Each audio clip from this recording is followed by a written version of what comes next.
Did you know there are two forces living inside you right now, fighting for control of your thoughts? Not outside you.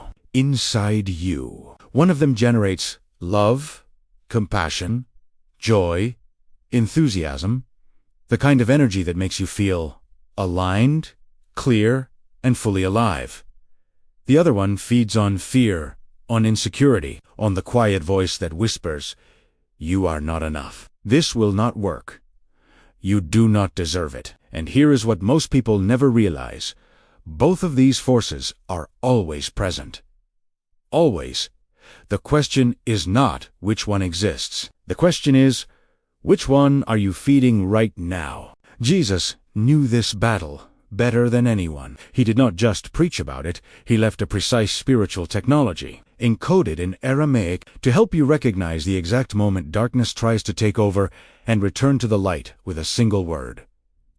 The Aramaic is not just a language, it is a sacred vibration. To ensure you capture every nuance of the frequency that Jesus used, I have prepared a visual pronunciation guide that will appear on your screen. Observe the symbols and the phonetics as we hear the sound, so that your intention is in perfect harmony with the word. Stay until the end of this video, because before we close, I will hand you the complete transformation protocol. 2 Aramaic words that Jesus used to recognize darkness and return to the light, instantly.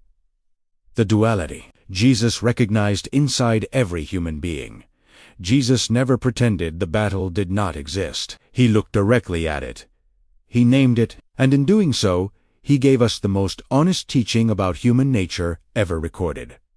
Not in philosophy, not in psychology, but in the original Aramaic words, he spoke to ordinary people. Inside every human being, 2 impulses coexist. One moves toward the light, love, compassion, generosity, enthusiasm, the kind of words that build rather than destroy. The other moves in the opposite direction, fueled by fear, scarcity, insecurity, and the heavy silence of self-doubt. This is not a flaw. This is the human condition. Jesus did not teach people to deny the darkness within them. He taught them something far more powerful, which fire to feed. Because both fires are always burning, and the one that grows is the one that receives your attention, your words, and your energy. Think about that for a moment. Every thought you give to fear makes fear stronger. Every word you speak from love makes love stronger. This is not metaphor. In Aramaic, the language Jesus spoke, the words for word and act share the same root. To speak is to create.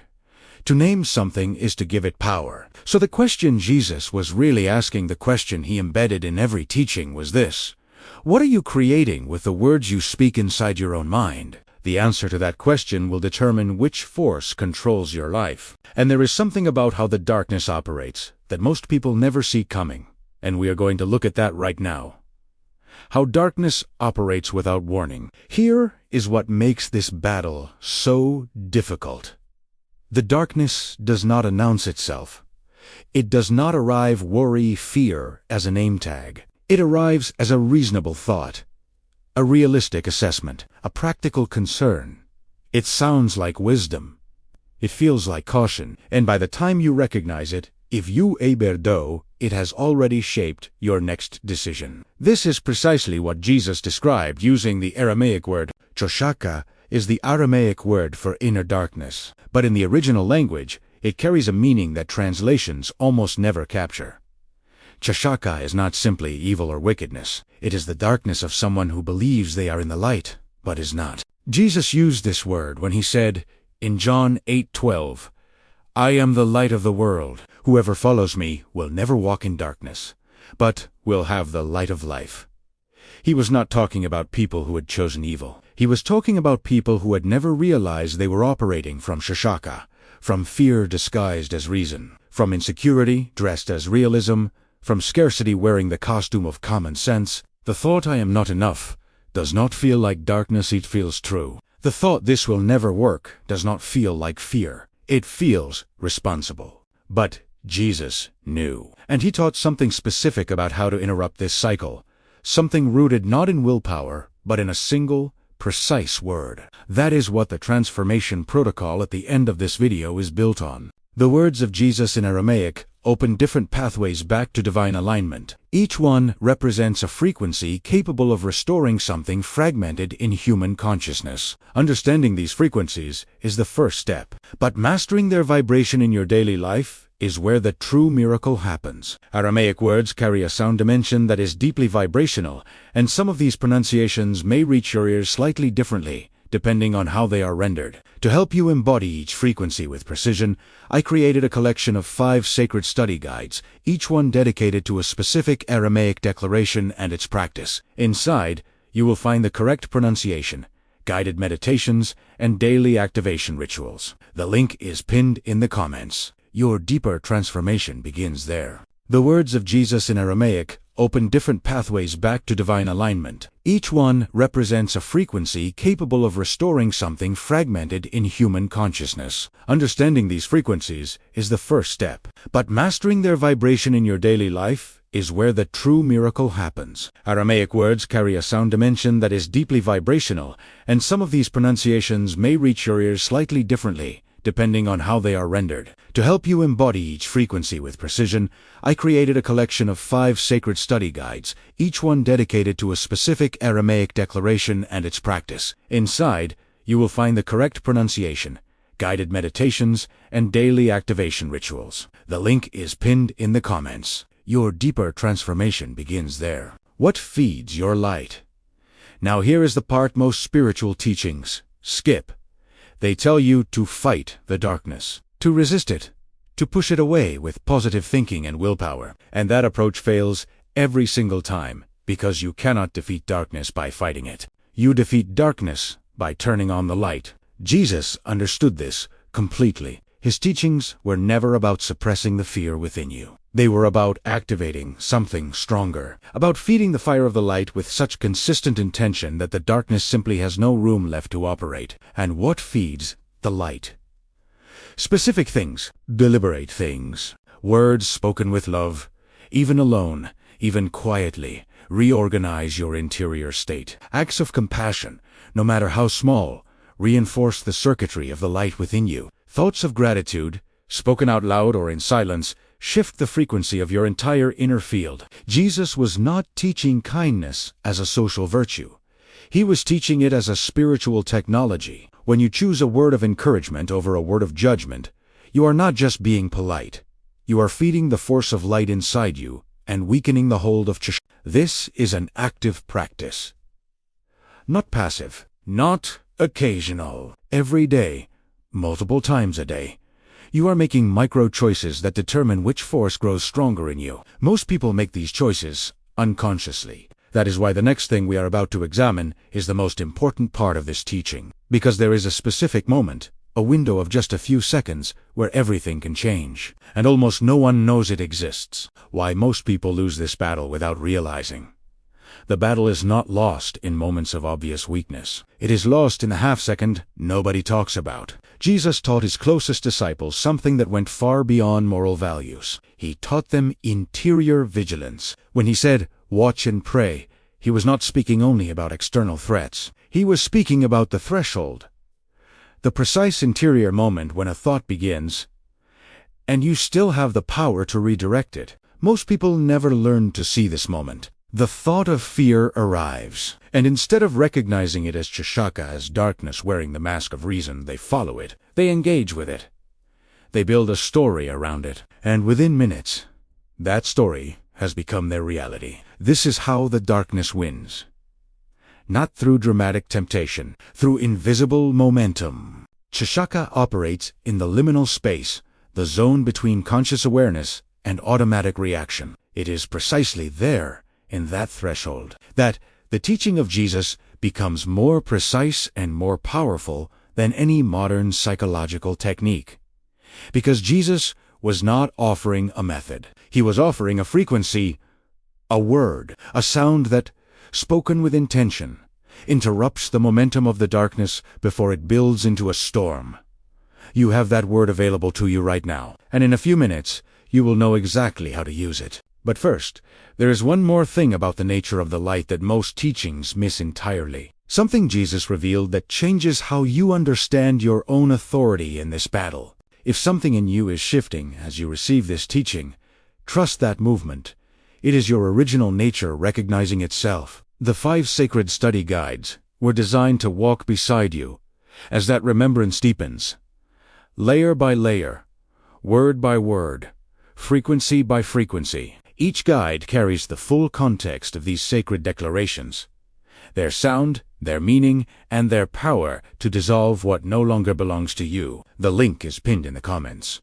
Your return to wholeness has a next step. The authority Jesus gave you. Jesus did not leave you in the battle without a weapon. He left you something precise, something encoded in the original language of his teachings, a language where sound and meaning and intention operate as a single force. The Aramaic words he spoke were not chosen at random. They were calibrated. They carried specific vibrational properties that acted directly on the interior state of the person receiving them. This is why the same teaching that reached a frightened fisherman by the Sea of Galilee can reach you right now with the same power, because the frequency does not age. What you are about to receive in the transformation protocol is not a technique borrowed from self-help or modern spirituality. It is the direct lineage of what Jesus practiced and taught, the same precision he used when he restored people to their original state of light. 3 Aramaic words.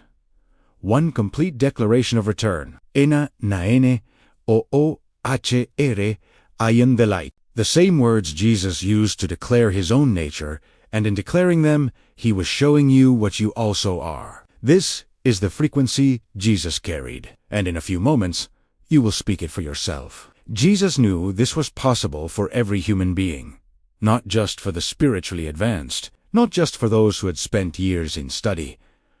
For you, right now, exactly as you are. Transformation protocol. The 3 Aramaic words Jesus used to declare the light before we close.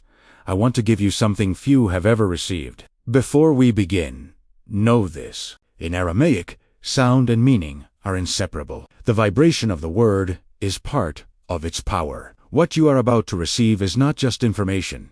It is a frequency, the same frequency that Jesus carried in every word he spoke, and that reached people at a level far deeper than the mind. The words will appear on your screen. Observe each one. Let it land inside you before we continue. Step 1. Watch. The first movement is awareness. The moment you notice a dark thought entering, fear, anger, resentment, scarcity, the quiet voice that says you are not enough, do not fight it. Do not shame yourself for it.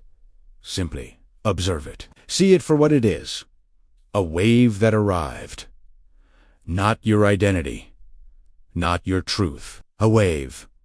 This single act of observation, of witnessing the darkness without becoming it, is already the beginning of the return to light. Jesus taught that the one who watches over their inner world is the one who cannot be conquered from within. Step 2. Question. Ask yourself one honest question. Is this thought real? Is it necessary? Does it serve the light inside me? Or does it feed the darkness? Most of the fear that controls human beings has never been questioned. It simply arrived and was believed. The moment you question it, you take back the authority that was never meant to belong to fear. Step 3. Remember who you are. You are not your fear. You are not your anger. You are not the darkness that passes through you. You are a divine spark. You carry within you the same light that Jesus declared when he looked at his disciples and said, "You are the light of the world." You were made from that light, and no thought, no fear, no moment of darkness can change what you are made of. Step 4. Declare. The anchor. Now observe the 3 words appearing on your screen. E-N-A-N-A Nora. These are the exact words Jesus spoke in Aramaic when he declared in John 8:12, "I am the light of the world. Enana Nora, I am the light." He was not excluding you when he said this. He was showing you what you also are. Say these words, not as a request, not as a wish, as a declaration of what was always true. Enana Nora, I am the light. Say it once and feel it land. Say it again and let it move through you. Say it a 3rd time and mean every word. Send love to the fear that visited you. Send light to the anger that knocked at your door. Thank them for showing you where your attention was needed, and then release them, because where light is declared, darkness cannot remain. Use Inananira as many times as you need. In the morning, before the day begins, in the moment fear arrives, in the silence before sleep. It belongs to you because Jesus spoke it, and the frequency never fades. This is not a technique. This is a remembrance. And you just remembered. If these words touched something real in you today, if something shifted, come to the comments right now and leave the word transformation. That single word tells me the frequency landed, and it opens the door for what comes next. Did you feel something shift today? Did these words touch something deeper in you? When the light moves, it needs a path. Discover our complete collection of 5 sacred study guides created to carry your transformation beyond this moment, with correct pronunciation, guided meditations, and daily activation rituals for each Aramaic word. The link is pinned in the comments. Your next step is waiting. We are just beginning to uncover this ancient power. In our next video, I will reveal even deeper Aramaic codes that unlock a spiritual authority you have never imagined. Make sure you are subscribed and have notifications turned on so you do not miss what is coming right now. Before you close this video, subscribe to this channel. Every week, we go deeper into the ancient frequency codes that were always meant to be yours.